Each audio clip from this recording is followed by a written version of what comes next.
ధ్రువ తార ఇద్దరు కలిసి గగన్ ఇంటికి వచ్చిన తర్వాత గగన్ని నిలదీస్తూ ఉంటాడు. అసలు నువ్వు మళ్ళీ భూమి చుట్టూ ఎందుకు తిరుగుతున్నావు? ఆ ఇంటికి ఎందుకు వెళ్ళాల్సిన అవసరం ఏముంది అనే విధంగా ధ్రువ నిలదీస్తూ ఉంటాడు. భూమికి ఎలాగైనా విడాకులు ఇస్తానని చెప్పేసి ఇప్పుడు భూమి చుట్టూ తిరగడం కరెక్ట్ కాదు అని చెప్పేసి ఈ విధంగా అంటుండగా, మరోవైపు భూమికి ఇంకా విడాకులు ఇవ్వలేదు కదా, అలా అని చెప్పేసి తన భార్య దగ్గరికి వెళ్తే తప్పేముంది అని శారద అంటుండగా, అదేంటత్తయ్య, అయినా భూమికి విడాకులు ఇస్తానని చెప్పేసి గగన్ చెప్పాడు కదా, ఆ తర్వాత ఇక భూమి చుట్టూ తిరిగితే తప్పేముందని చెప్పేసి అనుకుంటున్నారు. తనకు విడాకులు ఇస్తేనే కదా ఈ పెళ్ళికి సరే అని చెప్పేసి అనుకున్నాం. అలాంటప్పుడు ఇప్పుడు మీ కూతురు జీవితం మీరే ఇలా చేయాలనుకుంటున్నారా? అంటే కూతురు కంటే కోడలు ఎక్కువ ఇంపార్టెంట్ ఇస్తున్నారు కదా అని తార అంటూ ఉంటుంది. ఇదంతా పక్కన పెట్టు, ఇక ఎలాగైనా సరే ఆ భూమికి విడాకులు ఇస్తే పెళ్ళి ముహూర్తాలు పెట్టేసుకుంటాం. అంతేకాకుండా ఈ పెళ్ళి జరగాలని చెప్పేసి నువ్వనుకుంటే ఇక కాస్త ముందడుగేసి ఈ పేపర్ల మీద సంతకం పెట్టు అనేసరికి ఒక్కసారిగా గగన్ షాక్ అయిపోతాడు. ఏంటా పేపర్లు? Divorce papers. వీటి మీద నువ్వు సంతకం పెట్టిన తర్వాత భూమి చేత కూడా సంతకం పెట్టించు అని అన్న తర్వాత వెంటనే అప్పుడే శారద విధంగా అంటుంది, భూమి చేత సంతకం పెట్టించాలని చెప్పేసి అనుకుంటున్నారు కదా, ఎట్టి పరిస్థితుల్లో నా కోడలు ఆ సంతకానికి అంగీకరించదు. అంటే ఏమనుకుంటున్నారు అత్తయ్య? తను ఇంటి కోడలుగా ఎప్పటికి ఉండాలనుకుంటే మరి నీ కూతురు జీవితం చెప్పను కదా గుండెమాడిపినని. ఇప్పుడు ఒకవేళ నీ కూతురు పెళ్ళి మా అన్నయ్యతో జరిపించాలంటే ఆ తర్వాత ఇంట్లో నేను కోడలుగా అడుగు పెట్టాలి. దాని గురించి మర్చిపోయినట్టున్నారు అని విధంగా అంటుండగా అదే సమయానికి కేపీ ఫోన్ చేస్తూ ఉంటాడు. కానీ ఫోన్ ఎత్తకుండా కట్ చేస్తూ ఉంటుంది. ఇక మళ్ళీ రిటర్న్ కాల్ వస్తూ ఉండగా ఫోన్ ఎవరో చేసినట్టుగా అనిపిస్తుంది అత్తయ్య అనే విధంగా తార అంటూ ఉంటుంది. ఆ సమయంలో వెంటనే సైలెంట్లో పెడుతుంది శారద. ఇక ఇదంతా ముసుగులో గుద్దులట అవసరం లేదు. మీరు సంతకం పెట్టించి ఖచ్చితంగా భూమికి 2 డేస్లో మీరు తనతో సంతకం పెట్టిస్తే విడాకులు ఇస్తాయి. ఆ తర్వాత పెళ్లి ముహూర్తాలు పెట్టుకుందాం అని చెప్పేసి తారని తీసుకొని ధ్రువ అక్కడి నుంచి వెళ్ళిపోతాడు. అమ్మ, ఇప్పుడు చెప్తున్నాను విను, ఈ పెళ్ళి జరగలేదనుకో నా చావే చూస్తావని కోపంగా లోపలికి వెళ్ళిపోతుంది పూర్ణి. ఇక మరోవైపు ఫోన్ చేస్తుండగా వెంటనే పక్కకి వెళ్తుంది కేపీతో మాట్లాడడానికి. ఏంటండి ఇందాక నుంచే కట్ చేస్తుంటే ఫోన్ చేస్తున్నాం? ఆ తార ధ్రువ వచ్చి ఎలాగైనా భూమికి గగన్కి విడాకులు సంతకం పెట్టమని ఫోన్ చేస్తున్నారు. అదే నాకు అర్థం కావట్లేదు, ఏం చేయాలో అని కేపీకి చెప్తూ ఉంటుంది. నేను మంచి సంబంధం తీసుకొచ్చాను, కానీ ఆ సంబంధం చూసినా కూడా ఇప్పుడు ఏమంటుందో నువ్వు తెచ్చావని చెప్పేసి ఎవరి ద్వారానో చెప్పు. ఒక్కసారి గగన్కి చెప్తే ఇక వాడిది అభిప్రాయం ఏంటో కూడా తెలిసిపోతుంది కదా. సరే అండి, వాడు ఇంట్లోనే ఉన్నాడు, నేను వాడితో మాట్లాడతాను అని విధంగా కాల్ కట్ చేస్తుంది. ఈలోపు టిఫిన్ పెడుతుండగా నీతో ఒక చిన్న విషయం చెప్పాలరా. ఏంటమ్మా? పూర్ణికి సంబంధం చూశాను, అది ఎంత అంటే అంత మంచి సంబంధం. ఆల్రెడీ సంబంధం చూసాం కదమ్మా, ఆ సంబంధం వద్దు. ఆ కుండ మార్పిడి పెళ్ళి అవసరం లేదు. అలాంటి గొప్ప సంబంధం మనం చూసాం. ఒకవేళ ఆ సంబంధం ఓకే అనుకుంటే వాళ్ళు రమ్మంటే వాళ్ళతో మాట్లాడొచ్చు కదా అని అంటుండగా, నువ్వు వాళ్ళని రప్పించే టైంకి ఎట్టి పరిస్థితుల్లో పెళ్ళి జరగదమ్మా. నేను ధ్రువనే పెళ్ళి చేసుకుంటాను. ధ్రువే నా జీవితం, ధ్రువే నా భర్త అని చెప్పేసి ఫిక్స్ అయిపోయాను. నువ్వు ఏ సంబంధం చూసినా పెళ్లి చేసుకోవడానికి ఇక్కడ అంగీకరణ నా వైపున లేనే లేదు అని పూరి అంటూ ఉంటుంది. ఒకవేళ నువ్వు నా జీవితం కంటే నీ కూడా జీవితం ఎక్కువ అంటే చూపు, నా దారి నేను చూసుకుంటానేసరికి ఒక్కసారిగా శారద కోపంగా మాట్లాడుతూ ఉంటుంది. ఇక మరోవైపు గగన్కి ఫోన్ చేస్తూ ఉంటుంది భూమి. ఎందుకంటే సునందను కలవడానికి వెళ్ళాలి కదా. ఇక అలా ఫోన్ చేసేసరికి గగన్ వస్తున్నానని చెప్పేసి మెసేజ్ పెడతాడు. అక్కడి నుంచి గగన్ భూమి ఇద్దరు కలిసి సునందదేవి వాళ్ళ ఇంటికి వెళ్తారు. అలా వెళ్ళిన తర్వాత సునందదేవిని పిలుస్తుంది. ఇక నీ భర్తనా? అవును మేడం, గగన్ అని అన్న తర్వాత వెంటనే ఇక చాలా చక్కగా ఉంది మీ జంట, ఈ జంట కలకాలం 10 కాలాల పాటు చల్లగా ఉండాలి. ఇక అంతేకాకుండా ఇలాంటి భర్త దొరకడం చాలా అదృష్టం. నా స్నేహితురాలి కళ నీ కళలాగా భావించి నీ భార్యకు సపోర్ట్ చేస్తూ తనకి అండగా ఉంటున్నావు కదా బాబు అని ఈ విధంగా పొగుడుతూ ఉంటుంది గగన్. మీకు ఎవరి దిష్టి తగలకూడదు అని చెప్పేసి మీరు సంతకాలు పెట్టాలని వెంటనే అగ్రిమెంట్ పేపర్ల మీద సంతకాలు తీసుకుంటుంది. ఇక మేము బయలుదేరుతామండి అంటుండగా, ఒక నిమిషం బాబు అని చెప్పేసి పుట్టింటి సారిలాగా వెంటనే సునందాదేవి చీర అన్నీ పట్టుకొని వస్తుంది.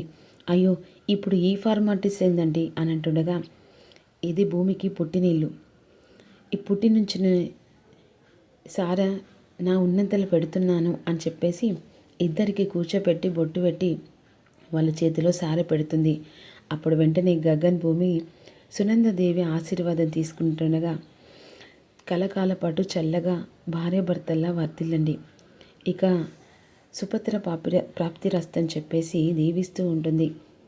ఇక మరోవైపు భూమి చెయ్యి గగన్ చెయ్యి అలా ఇద్దరిని ఒక చెయ్యి కలిపి, ఎప్పటికీ నా కూతురి చెయ్యిని వదలనని ఈ చెయ్యి మీద ఒట్టేసి చెప్పు బాబు అని చెప్పేసి సునంద చెయ్యి మీద ఒట్టేసి గగన్ని చెప్పమంటుంది. కానీ గగన్ మాత్రం ఆలోచనలో పడిపోతూ ఉంటాడు. ఎందుకంటే అక్కడ తన చెల్లి జీవితంతో ముడిపడ్డది ఈ బంధం. ఇప్పటికీ నా కూతురు జీవితం నా వదిలిపెట్టకుండా తనకి అండదండగా ఉంటానని మాట ఇవ్వనేసరికి గగన్ తడబడుతూ ఉంటాడు. చెప్పు బాబు అంటుండగా, ఎప్పటికీ భూమి చెయ్యి వదిలిపెట్టను, తోడుగా ఉంటానని సునందాదేవికి మాట ఇస్తాడు. అప్పుడు వెంటనే సరే మేము బయలుదేరుతామని చెప్పేసి ఇద్దరు కలిసి బయలుదేరుతారు. ఈలోపు భూమి బయటకు వచ్చిన తర్వాత వెంటనే గగన్ని హగ్ చేసుకుంటుంది. ఇక ఈలోపు వెంటనే గగన్ మాత్రం ఒక విషయం నీకు చెప్పాలి. ఏంటి బావ అది? ఏం లేదు, నువ్వు డైవర్స్ పేపర్ మీద సంతకం పెట్టాలి అనేసరికి భూమి షాక్ అయిపోతుంది. అక్కడ నా చెల్లి పెళ్ళి జరగాలంటే నీకు విడాకులు ఇవ్వక తప్పదు, అందుకని సంతకం పెట్టు అని ఈ విధంగాని అక్కడి నుంచి వెళ్ళిపోతాడు. ఇక మరోవైపు అపూర్వ ఎలాగైనా సరే బావ దగ్గర నుంచి తనని దూరం చేస్తాడని చెప్పేసి కంగారు పడిపోతుంటుంది. ఆ సమయంలో ఇక్కడ చెర్రీ నక్షత్రం తీసుకొని ఇంటికి వచ్చేస్తాడు. నక్షత్ర ఫుల్లుగా తాగి ఉంటుంది. అదే సమయానికి హాల్లో చరచంద్ర ఉంటాడు. అమ్మో మావయ్య ఉన్నాడు కదా, ఇప్పుడు ఎలా అనే విధంగా అంటుండగా, అదే సమయానికి ఏంటి చెర్రీ నక్షత్ర అలా వస్తుంది? అబ్బాయి ఏం లేదు మావయ్య, నక్షత్రకు కాస్త ఫీవర్గా ఉంది, హాస్పిటల్ తీసుకెళ్ళాను. ఓ అవునా, అదేంటి అలా ఫీవర్ రావడం ఏంటి అని ఈ విధంగా అంటుండగా హాల్లోకి అందరూ వస్తారు. ఫీవర్ వచ్చినట్టుగా అనిపించట్లేదు కాదురా, నక్షత్ర ఏదో ఊగినట్టుగా అనిపిస్తుంది అని విధంగా మీరా అంటూ ఉంటుంది.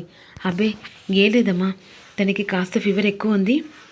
ఏంటిరా ఫీవర్ ఎక్కువ ఉందా అని మీరా వచ్చి నక్షత్ర తల చూసేసరికి తాగిన స్మెల్ వస్తుంది. అదేంటిరా తాగిన స్మెల్ వస్తుంది, నువ్వు తాగావా? అసలు నక్షత్ర ఏంటి, నక్షత్ర దగ్గర నుంచి తాగిన స్మెల్ వస్తుంది అని విధంగా మీరా అంటూ ఉంటుంది. అప్పుడు అపూర్వ ఇది తాగిందా, ఇప్పుడు ఎలా అని చెప్పేసి అంటుండగా, ఏంటత్తయ్య నక్షత్ర తాగడం ఏంటి, నువ్వు పొరపాటు పడ్డావు. లేదు భూమి, ఒక్కసారి వచ్చి చూడు నక్షత్ర అని చెప్పేసి చేపట్టుకొని లాగేసరికి, ఏ భూమి నువ్వు మా అమ్మను పొద్దున్న నాన్న మాటలు అన్నావు కదా, అయినా మా నాన్నను మా మమ్మీని విడగొట్టడానికి నువ్వే బతివే, అసలు నువ్వుకే అధికారం ఉందే? మా మమ్మీ ఇంటికి యజమానురాలు, నువ్వు ఈ ఇంట్లో గెస్టువే అని లడాలడా వాగుతుండగా, ఇది కుంపదీసి నిజాన్ని బయట పెడుతుందా, ఇప్పుడు ఏం చేయాలి అని చెప్పేసి అపూర్వ కంగారు పడుతూ ఉంటుంది. చెర్రీ నక్షత్రను లోపలికి తీసుకెళ్ళు అనేసరికి, ఒక్క నిమిషం అని చెప్పేసి చంద్ర అంటాడు.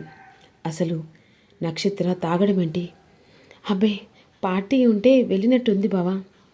ఏంటి అపూర్వ, కూతుర్ని పెంచే పద్ధతి ఇదేనా? తాగడం పార్టీ? అది కాదు బావా. మాట్లాడకు.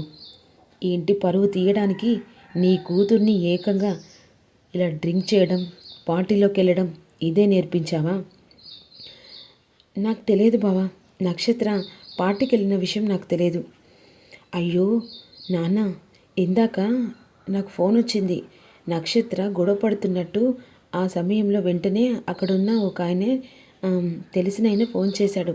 ఆ టైంలో పాపం చెర్రి తన భార్యను కాపాడుకునడానికి అక్కడికి వెళ్ళాడు.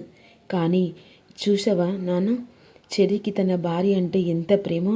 ఇప్పుడు కూడా అంత డ్రింక్ చేసినా కూడా అబద్ధమాడి జ్వరం వచ్చిందని చెప్పేసి అంటున్నాడు. ఇలాంటి ఇంటికి అల్లుడు దొరకడం చాలా గొప్పతనం కదా నాన్న. అయినా పిన్ని, ఇలా నక్షత్రను ఇలా పెంచడం ఏంటి పిన్ని? అదే చూడు, మా అమ్మ పద్ధతులలో నేను మా అమ్మను మించి మా అమ్మ పేరు తెచ్చేలా ఉన్నాను.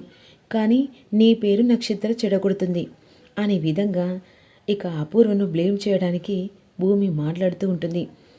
అపూర్వ, నీకు లాస్ట్ వార్నింగ్. నక్షత్ర మళ్ళీ ఇదిసారి రిపీట్ అయితే మర్యాద దక్కదని అపూర్వకు వార్నింగ్ ఇస్తాడు. అప్పుడు అక్కడి నుంచి వెళ్ళిన తర్వాత భూమి నవ్వుతూ, ఏంటి పిన్ని, నాన్న మాటలు అన్నాడని బాధపడుతున్నావా? ఇప్పటి నుంచి కౌంటర్ స్టార్ట్ అయిపోయింది. చెప్పాను కదా, నాన్న మనసులో రోజు రోజుకి నీ మీద ప్రేమ తగ్గేలా చేస్తాను అని వార్నింగ్ ఇచ్చి వెళ్ళిన తర్వాత మంటతో నక్షత్ర గదిలోకి వెళ్ళి లాగిపెట్టి నక్షత్రను కొట్టేస్తుంది అపూర్వ. మరి ఏం జరుగుతుందో తెలుసుకుందాం.